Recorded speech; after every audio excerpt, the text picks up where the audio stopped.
दोस्तों, मैं आपके सामने साईं सूर्या बादशाह के नाम से जो कुछ लोग नहीं जानते, मैं उसके बारे में बता दूं कि सूर्या बादशाह आखिर है कौन।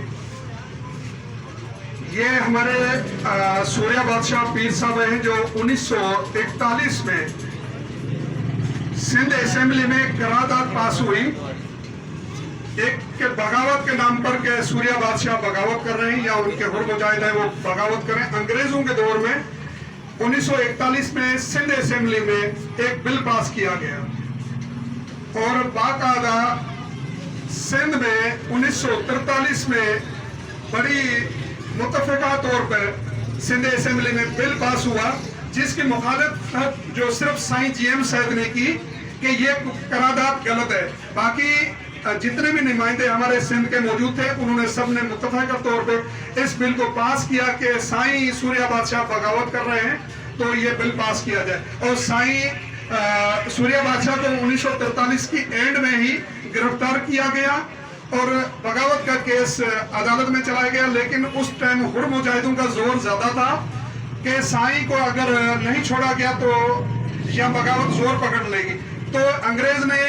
1943 के एंड में गिरफ्तारी के साथ साथ मार्शल लॉ लगा दिया गया। मार्शल लॉ लगाने के बाद इन्होंने देखा कि मामला तो संगीन होते जा रहे हैं तो 1944 की शुरुआत में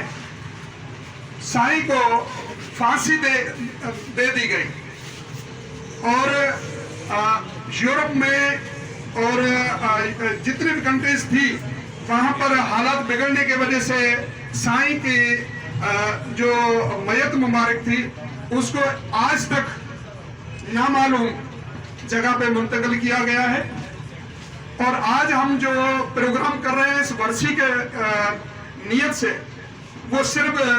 साईं की उस याद को ताज़ा करते हुए और इस साईं ने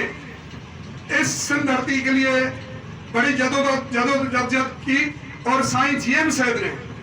हम उसको आज इसलिए याद रखते हैं कि वाहिद वो शख्स था जिसने सिंध असेंबली में करारदाद के मुखालिफत की कि ये गलत हो रहा है। तो इस वर्जी के मौके पे कहना तो बहुत कुछ है लेकिन मेरे ख्याल में इस गम की घड़ी में या उसके बहादुरी की घड़ी में हम मजीद और अल्फाज नहीं कहना चाहते। बहुत शुक्रिया प्रेस क्लब के और आने वाले तमाम दोस्तों के, अली बाबा है या हमारे अहले मोहल्ले के जो दोस्त आए उन सब का शुक्रिया, तहे दिल से शुक्रगुजार हैं। प्रेस क्लब के जितने नुमाइंदे आए उन सब का तहे दिल से शुक्रगुजार।